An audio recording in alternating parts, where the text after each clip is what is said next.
15. Oh, we could do this. We could do this. We could do this. We could do this. We could do this. We could do it. How fake money is printed inside Peru's. Oh, it's Peru. Inside Peru's dollar factory. If you're here from YouTube, type YouTube in the comments. If you're here from motherfucking Twitch or Kick, type that in the comments. If you're from social media like TikTok or Instagram, type that in the motherfucking comments. All right, let's get it. US $100 bill made in Peru. It's so perfect that it passed through ATMs, cash registers, and even Federal Reserve scanners without detection. How Peruvian criminals were able to pump out these fakes at an industrial scale was by using techniques no counterfeiter had ever attempted. So you telling me they're going to these lengths to make counterfeit money? That's what you're telling me? They're going to these extreme lengths to make fake money? They better be making money off this motherfucker. Attempted before. They better be making The some. $100 bill you see here might look like it's printed on paper, but it's actually not. The money in your wallet is actually printed on fabric, 75% cotton, 25% linen, which is why most counterfeiters fail the moment someone touches their work. This barrier defeated counterfeiters for decades until Venezuela's economy collapsed and made their currency worth less than the cotton linen blend it was printed on. And that's where criminals saw their opportunity. When Venezuelan bolivars crashed from $5 to just 2 cents, criminals realized they could buy 10,000 genuine bills for $200. Bills printed on the exact same cotton linen substrate as US currency. But this genius idea had one massive problem the counterfeiters had to overcome. To make a blank note, the criminals required chemistry precise enough to strip ink without destroying the fabric. Such a solution had to break molecular bonds in printing ink while preserving cotton and linen fibers. Too weak and ghost images of Simon Bolivar remained visible under backlighting. Too strong and the substrate disintegrated into pulp, leaving... Wait, what did he say? Such a solution had to break molecular bonds in print. But to make a blank note, the criminals required chemistry precise enough to strip ink without destroying the fabric. Such a solution had to break molecular bonds in printing ink while preserving cotton and linen fibers. Too weak and ghost images of Simon Bolivar remained visible under backlighting. Too strong and the substrate disintegrated into pulp, leaving a window of exactly 11 minutes where the paper could be saved. But time wasn't the only variable they had to account. Time is of the essence. Time is of the essence. For multiple rinse cycles. I just had to get that out. I'm so sorry. I apologize. I apologize from the bottom of my heart. I apologize. At 72 degrees, removed chemical residue that would otherwise react with new inks and create telltale discoloration patterns that scanner algorithms detect instantly. The final pressing stage didn't just remove moisture, but restored the exact thickness of uncirculated US currency, exactly 0.004 of an inch, while creating that distinctive snap that makes real bills spring back when bent. This wasn't producing fake money anymore, but transforming real money from one country into another country's currency, which is why the paper passed every authentication test. Wow, the iodine and counterfeit detection pens reacted correctly with That's big brain shit.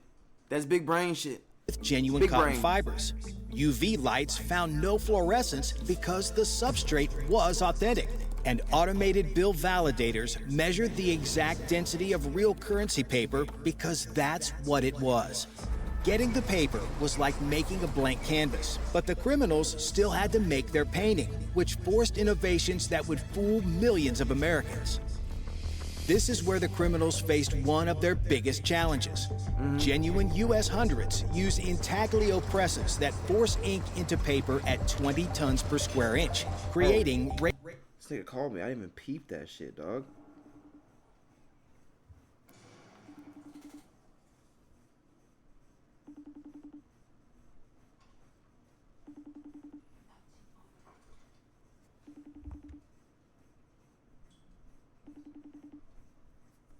Are you not gonna answer now? Are you not gonna answer now? Are you not gonna answer now?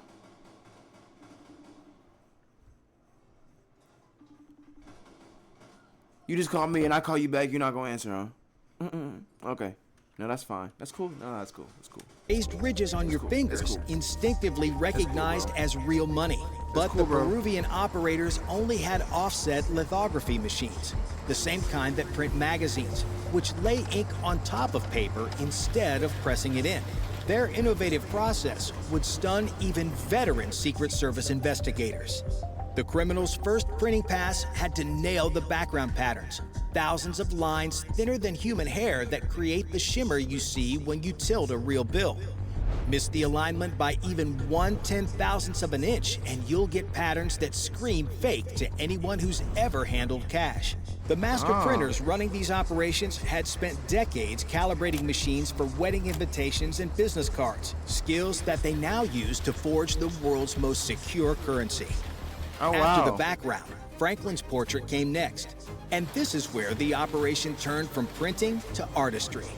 Under a microscope, a real 100 shows individual beard hairs, skin pores, No way. and even the texture of Franklin's collar. Details invisible to the naked eye, but checked by every bank scanner in America. So the counterfeiters photographed real bills, developed the negatives, then spent hours hand retouching them under magnification, adding microscopic details the way their fathers once touched up wedding photos. But then there was the issue of serial numbers. Although dope as those fuck. patterns of numbers may look random, they're not. Using purely random numbers triggers Federal Reserve alerts, while duplicate numbers get flagged instantly. The counterfeiters studied thousands of genuine bills, discovering that bills starting with L came from San Francisco's Federal Reserve, while B meant New York and K meant Dallas. They learned that Series 2013 bills had Treasury Secretary Jack Lew's signature, while Series 2009 had Timothy Geithner's, and that certain... What the hell is this? You're telling me that says Jacob Jack Lou, nigga? Or Jacob Lou? Nigga just threw juice. You're playing with me, bro. You're playing with my fucking emotions at this point. What the hell is this? Lew's signature, while What the fuck Series is this? 2009 had Timothy Geithner's. Thank you, and bro. that certain Actually signed serial that shit for ranges real, were like you issued meant in it. specific years. fuck? They then created templates that produced numbers that looked real enough to pass, but unique enough to avoid detection. But even The with fuck? perfect printing on perfect paper, the bills still felt wrong, which led to the breakthrough that changed everything. In a Lima kitchen, someone discovered that flour, carpenter's glue, and water could fool the world. Mix them in exactly the right proportions. 1 part flour, 2 parts glue, 4 parts water, and you get a compound that contracts as it dries, pulling flat paper into ridges that feel exactly like 20 tons of pressure. Too much flour and it cracks. Too much glue and it stays sticky. Too much water and it soaks through the paper. Get all 3 just right, and you've simulated intaglio printing. But just figuring out how to do it right and doing it at scale are 2 different things, which is where these people came in. The workers you see here dipped their fingertips in this mixture and applied it to Franklin's jacket, the security seal, and the serial numbers, everywhere your fingers expect to feel raised printing.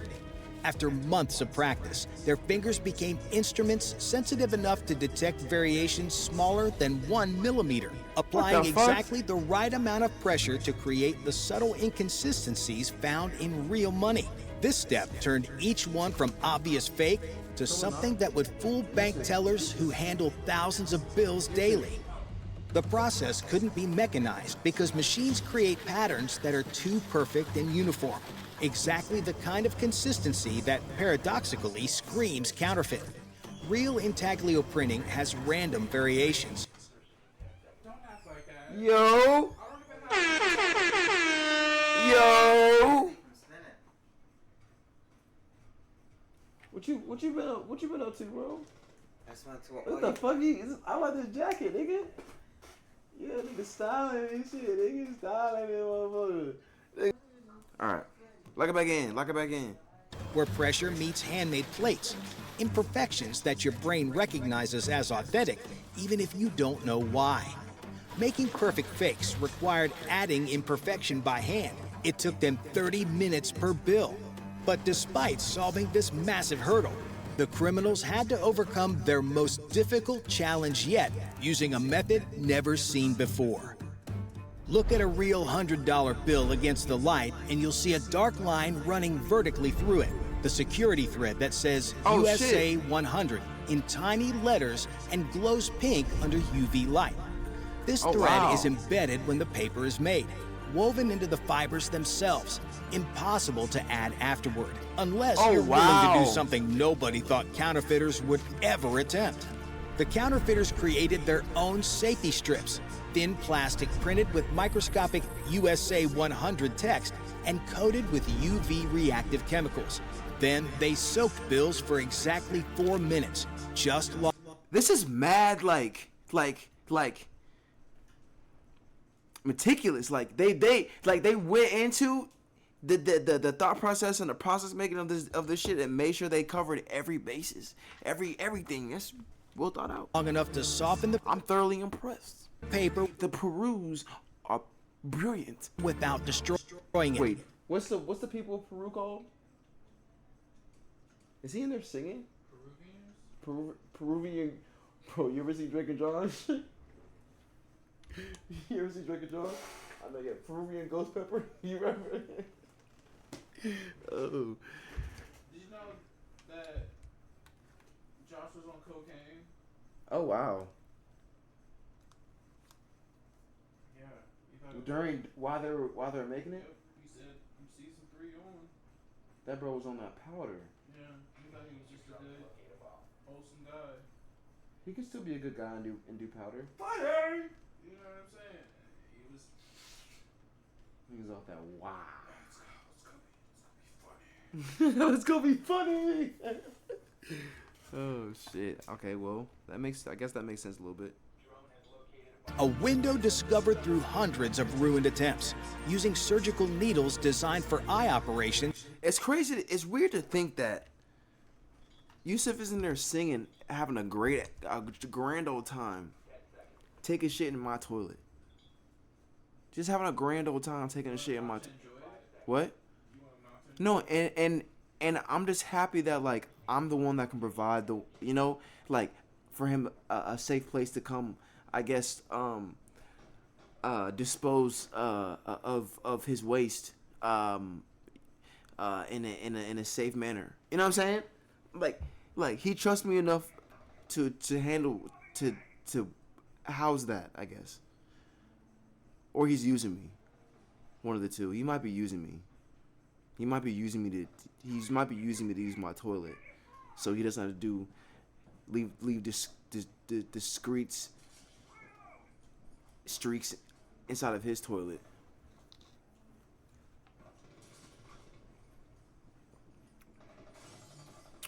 Yeah.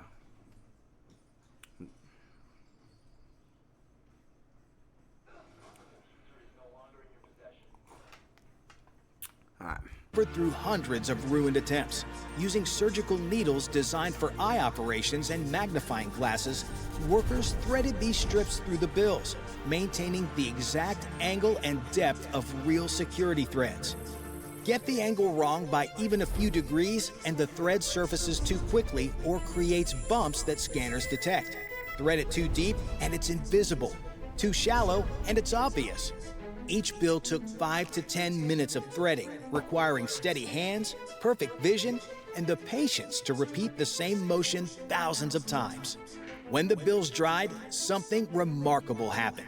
The paper fibers closed around the threads exactly as they would during manufacturing. The threads couldn't be pulled out without destroying the bill. They glowed pink at precisely the right UV wavelength, and they sat at the exact position Federal Reserve specifications required. Even destructive testing by Secret Service labs couldn't tell these hand-sewn threads from manufactured ones. This wasn't mass production anymore. It was craftsmanship at a scale that shouldn't have been possible. And soon, these criminal gangs turned this illegal art form into a full-fledged mint that could rival any in the U.S. Oh, wow. By 2015, the hand-stitching technique had transformed from kitchen experiment to industrial process. Single facilities in Lima ran 6 offset presses simultaneously, churning out 2,000 sheets per hour, 4 bills per sheet, 48,000 potential bills every day. But potential isn't profit. Quality control destroyed 90% of everything printed because one bad bill traced back could destroy an entire operation. The workforce operated like a Swiss watch. Printers maintaining microscopic tolerances, chemists matching Federal Reserve ink specifications, threaders performing their 5-minute surgery on each bill, finishers applying texture compound with practiced fingers. This assembly line produced 5,000 perfect bills weekly, generating $85,000 in profit from warehouses that looked identical to legitimate businesses. With more than 50 operations running simultaneously across the city, Lima was flooding America with $80 million in fake currency every year. And that massive scale... Wait. So, are you telling me some of the shit I might be spending is fake? ...is exactly what would destroy them. Because every offset press leaves a signature that... There is a lot of money out here. There's a lot of money out here. Speaking of that, there's a lot of money out here, motherfucker. Why you sitting down on the couch not chasing that shit? Why you sit on a black couch playing Lord knows what, not chasing that cheese, nigga. The nigga got a controller in his hand with a headset on, not chasing that cheddar. Talking about where you want to meet you at, like, nigga, not chasing nothing except for that thumb workout, nigga. He not chasing that cheddar, nigga. Chase that cheddar. Chase that fucking cheddar, nigga. Get off the couch and chase that cheddar. That's as unique as a fingerprint. Every time you operate an offset press, it leaves tiny imperfections invisible to the naked eye, but consistent across everything it prints. Secret Service investigators examining seized bills under No, I'm upset. I need to relax. Why? What's wrong? Do you want my power cord or do you want yours back? Does yours have any defects in it? Not that I know of, but... Okay. electron microscopes found their smoking gun, a gap measuring 300... What happened? No. The game? No. I missed That too. I'm actually in a slump, but that's not why I'm mad. I was due for a slump. I was playing too good earlier. You know when you peak, you're doing too good. You're like, This is it. Yeah. I should probably. You're thinking like I should probably stop. Put it. yeah, that I'm saying. to Franklin's left eye, appearing on bills from Miami, New York, Los Angeles, all from the same source. This microscopic flaw became a map as investigators built databases tracking every bill, every location, every date, until patterns emerged that revealed the entire network. Miami on Tuesdays, New York on Thursdays, Los Angeles on Mondays. Someone was running a distribution schedule as regular as FedEx. Then DEA agents busting a shipment from Lima found 2 million in fake hundreds with that same gap, revealing that smuggling routes and counterfeit routes were connected. Now investigators knew exactly where to look. They monitored flights from Lima, tracked known trafficking organizations, watched currency exchanges, and sent undercover agents posing as buyers into the network. One distributor, comfortable after too many deals, bragged about grandmother's sewing circle producing the world's best counterfeits, not knowing he just confirmed the hand-stitching intelligence that investigators could barely believe. Phone intercepts revealed the rest. Coded conversations about packages and documents, specific Lima addresses, intentions of major shipments, and an entire shadow industry mapped through patient surveillance. By November 2016, investors had identified 54 locations connected to 6 criminal organizations, and now it was time to move before they could scatter into the wind. At 4:30 in the morning on November 15th, 2016, 1,500 Peruvian National Police officers prepared to execute 54 simultaneous raids across Lima. I thought they were about to say people. I was about to say, golly, they're about to take people out like that? God damn. Golly. And evidence would disappear. Bills would burn, suspects would vanish. 18 months of investigation would be worthless. At 5:30 a.m., they moved. The first location looked like any suburban home until officers found the basement. $30 million. Those are not suburban. You want this? Here. Those are. Oh, he left this. Oh, those are the ones. Yeah, these are way better. Those are not suburban homes, bro. those right there are not suburban homes, from what I know. Location looked like could be any wrong, though. suburban home until officers found the basement. $30 million in counterfeit hundreds stacked floor to ceiling. Enough fake money to fill a swimming pool, all bearing that telltale gap next to Franklin's eye. The homeowner stood up from his breakfast table, resigned, knowing this day would eventually come.